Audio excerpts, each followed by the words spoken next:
Hey there! Welcome to your very own culinary literacy lesson. My name is Vivian, and today I'm going to be showing you a step-by-step cooking video. In this step-by-step video, I will show you how to make portabella fajitas at home with the help of an adult. Make sure to have your recipe on hand to follow step-by-step instructions. A recipe is a set of instructions for preparing a particular dish, including a list of the ingredients. Make sure to gather your recipe ingredients. Ingredients are the foods, herbs, or spices we need to combine to make a dish. Make sure you have all of these ingredients on hand to make this dish. You will need 12 ounces of portabella mushroom caps, half a large yellow onion, 2 green bell peppers, 1/4 cup of olive oil, 1/8 of a cup of balsamic vinegar, 1 tablespoon of chili powder, half a teaspoon of salt, 3 fresh garlic cloves, 6 medium whole wheat flour tortillas, and this is an optional ingredient, but 3/4 cups of jarred chunky salsa, and that is if you want to eat salsa with your fajitas when you serve it. Make sure you have the necessary cooking equipment. Some cooking appliances you will be using are the stovetop burner or a hot plate and a microwave. The cookware that you will be using is a grill pan or large sauté pan and plates for serving. Some cooking tools you will need is a mushroom brush, or you can substitute a paper towel or a clean dish towel, a cutting board, or you can substitute with a paper plate, a child-safe knife, 1 cup liquid measuring cup, a measuring spoon set. You'll need 1 tablespoon and 1 teaspoon, a garlic press, or you can substitute that with having an adult minced garlic fine with a knife if you don't have a garlic press, tongs, and a freezer bag. So now that you have all your ingredients and your appliances ready, you can start cooking your recipe. So first you want to clean and prepare your vegetables. So first, as you can see here, I'm brushing my mushrooms off with a paper towel. I'm doing this to brush off any visible dirt off the mushroom caps. You can also use a mushroom brush, but I don't have one, so I'm just using a paper towel. You can also use a clean dishcloth if you have that. Be patient with this step because it takes quite a bit of time. So go slow and have fun doing it. Next, you want to remove all the mushroom stems by twisting or popping them out.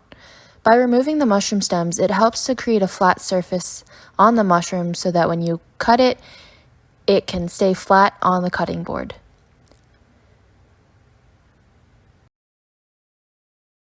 Next, you want to make sure you wash your green bell peppers really well.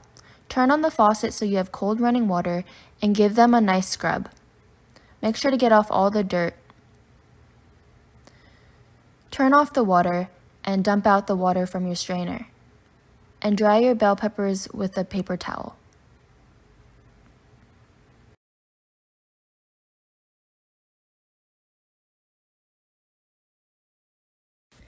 In this next step, have your adult helper help you cut off the sides. First cut off the first side, and then slowly rotate the pepper as you cut each side as you go. Keep rotating until you just have the inner core. Put the inner core to the side. Now take out all the seeds and the white insides of the pepper and discard of those. You want to cut all of these pepper sides into larger chunks for later use.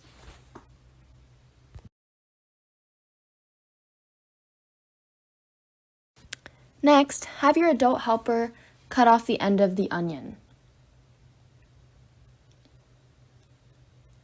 As you can see, I'm putting the onion on the flat side so that it's easier to cut it. Make sure you're very careful with this step because it is a little tricky. Cut the onion in half because you're only going to need half for the recipe.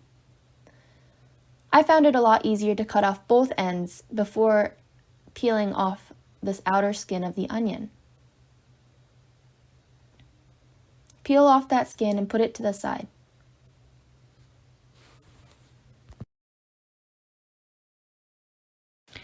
As you can see here, I have a large garlic head. What you want to do is pull out the inner stem to help you separate each individual clove. Make sure to take off all the white pieces on the outside until you're left with just the cloves themselves. You want 3 of them. To peel off the garlic wrapper from each individual clove, cut off the hard ends on the garlic cloves. Once you do that, you can then easily peel off the garlic wrappers. Now it's finally time for you to cut your mushroom caps into slices. Make sure you're using a child-safe knife. Also note what kind of knife techniques I am using. Make sure to put the flat side down on the mushroom, and here I'm using the claw technique where you tuck your fingers underneath so you refrain from cutting yourself. It is important to use these proper cutting techniques so you don't hurt yourself. Safety always comes first. Make sure to put this mushroom cap down on its flat side and keep using the claw technique. Next, again using a child-safe knife, cut the larger pepper sides into smaller strips. As you can see here, I am cutting the peppers with the skin side down on the cutting board because it's a lot easier and it's a lot safer as well.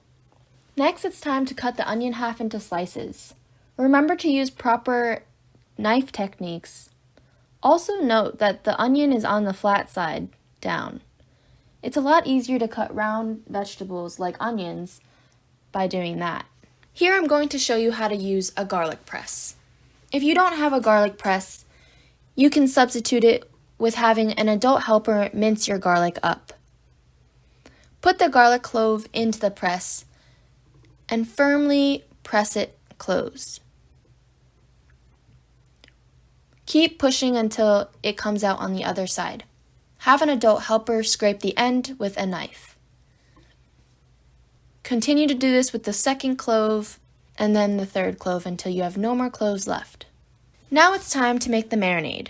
A marinade is a liquid that is added to vegetables and to meat to make them more tender. A marinade always includes an acid, such as vinegar and lemon. This is what makes the food become more tender. Marinades also often contain spices that make the food more flavorful. As you can see, I'm putting the plastic bag into a pot because my adult helper couldn't help me. I already pre-measured 1/4 cup of olive oil, so pour that in straight into the bag, and make sure you use a liquid measuring cup.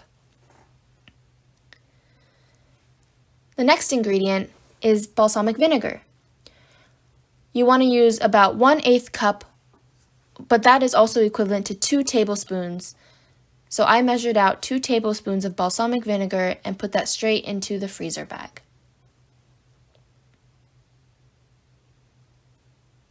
This is the acid. This is what makes the mushrooms and the vegetables more tender.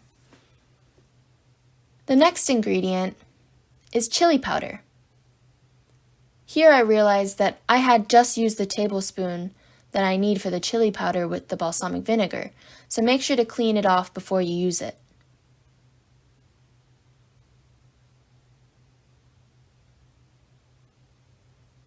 And then dump it right in. Next, the recipe calls for salt. Add a 1/2 teaspoon of salt. Salt tends to add more flavor to your recipe. And the last ingredient for your marinade is minced garlic. And add that straight into the bag. Once the ingredients are all in the bag, seal it right up, take out all the air, and then shake it to mix.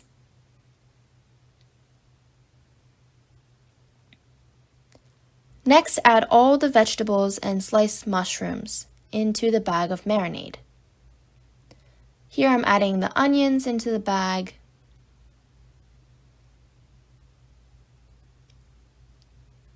Next, I'm adding the mushrooms into the marinade.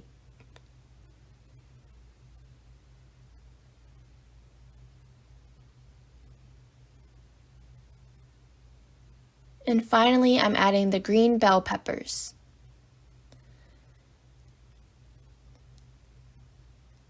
Seal up that bag, make sure it's completely closed tight. And now you just want to mix all up the vegetables. Give it a good shake. You want to make sure that all the mushrooms and the vegetables are evenly coated with the marinade so that the flavor can disperse.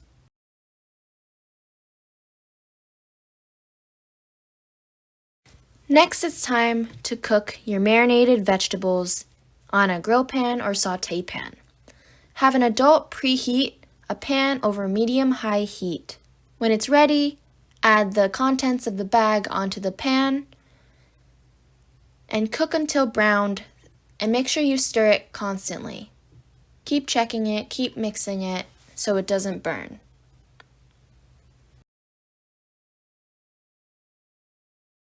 After you're cooking your marinated vegetables, after they're all done, it's time to heat your tortillas in the microwave. Heat 6 whole wheat tortillas in the microwave for 30 seconds to 1 minute.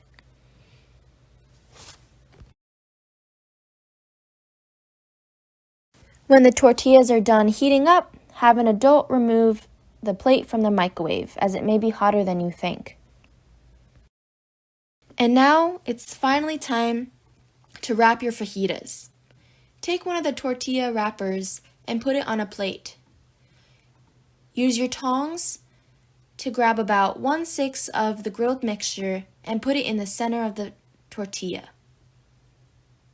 Make sure not to overstuff it so it's easier to fold. If you want, add some salsa to the top of your fajita for extra flavor. Next, what you want to do is fold the bottom of the fajita first, and then fold both of the sides in. Wrap it real nice and tight so that nothing falls out. And there you have it. Take a good bite, and that's one yummy creation. Good job. Wow, congratulations! You made it through the whole cooking lesson. We learned a lot about cooking today. We learned how to follow a recipe and what ingredients you need to make Portabella fajitas. We learned how to properly clean a mushroom, wash peppers, peel the paper off the onions and garlic cloves. We also practiced proper and safe techniques to slice peppers and onions.